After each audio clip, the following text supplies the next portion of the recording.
What point do we start calling this show The Hangman? I'm getting ready to fly from LA to New York, but this episode was so good that I had to lock it. Spoilers if you haven't seen episode 4 of The Penguin. This is the first time I saw Oz at the end of his rope. We've seen Oz in a tight spot, but I've never seen this level of desperation coming from him. He was quite literally foaming at the mouth, literally begging for his life. I, like Sofia, felt like this. I was hoping at the end of the last episode that all of the information was still kind of secret. I knew this relationship was going to be tainted, but I didn't think she was going to find out that he killed Alberto like this. Then learning just how close she was to Alberto made this so much more heartbreaking. You could just see what little light she had left in her eyes go away. Sofia now understands that there is no one in her life left that she can trust. Actually, let me take a second to highlight the women who wrote and directed this episode. Ellen Schaefer was the director. Lauren LaFranc is the showrunner and a writer on this episode. This episode was so layered and filled with nuance. Some of it obviously was Christina Miliotti's performance, but the rest was the directing and the writing. This was one of those projects where everything fell into place. Listen, I know it's crazy, but I actually wanted Sofia to be the hangman. I just want women to be evil. Like, that's okay. Penguin writers told me to shut up and eat my salad. Clues that this was Falcone has been there since the Batman film. Nina's mother and friend was strangled. Hindsight, it's crazy that I ever thought that Sofia ever was the hangman. Knowing that her family set her up contextualizes every interaction that we see with Sofia and her family in previous episodes. I initially thought they were all afraid of her because she was the hangman. That they were uncomfortable because what she did was so heinous. It broke the limited rules that the mafia upholds. The fear that we were seeing was coming from guilt. These people are cowards who do what they are told. They are afraid that Sofia is her father's daughter. You know what? They were right. It's interesting to see Sofia play the role of socialite. Because even before she went to Arkham, it was clear that this was not a life that she wanted. Crazy that in 2024, because Batman is set in current times,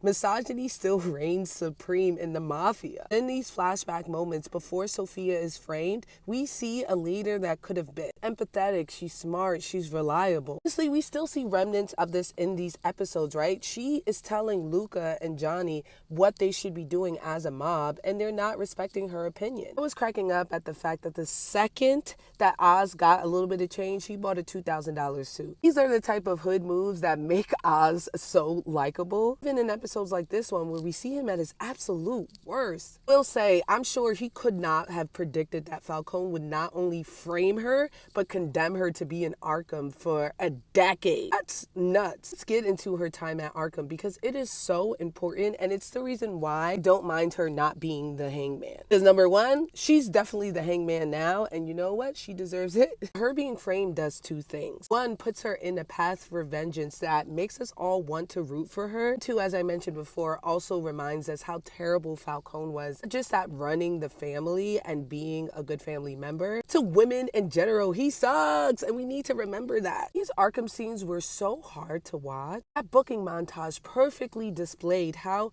dehumanizing it is to be admitted to a place like this. And honestly, when I was done watching it, I was like, I would be the hangman now too. Like, I would go crazy off of that. That's the thing. State mental facilities are a place that people are sent to be forgotten. We can deal with criminals and give them redemption, but we don't like to deal with the mentally ill. And so they have freedom to do whatever they want there, like shock their patients. I'm not trying to say like Blackgate is a walk in the park. Being in a facility like this does irreparable damage. It would have been so easy to insert Harley Quinn in these sequences. I respected them so much for going with Magpie. You don't know, is a very whimsical character who isn't often used. Like, I don't think I've ever seen her in live action, and she just likes shiny things. As you can tell in here, she's nuts and no one to be trifled with. Symbolism of her being Sofia's first friend, and then also being the incident that actually turned Sofia into the hangman, I thought was beautiful. She had to go, but you know how that is. Also, I like to add,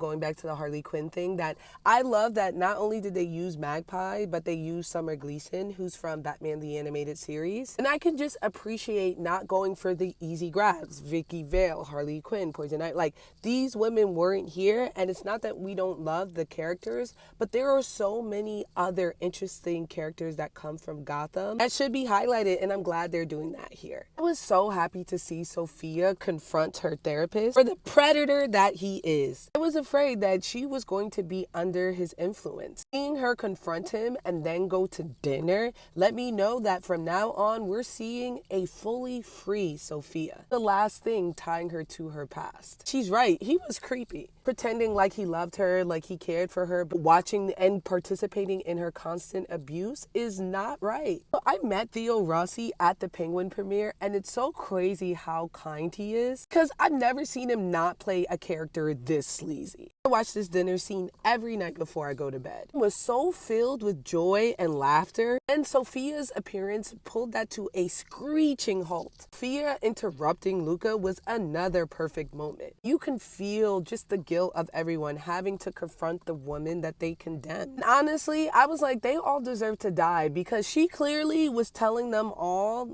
I'm gonna kill you. Again, they underestimated a woman who's been in Arkham for a decade. And that's why they don't deserve the family, because they don't use their thinking brain. Question is, what is Sofia gonna do with this little girl? Can't raise her.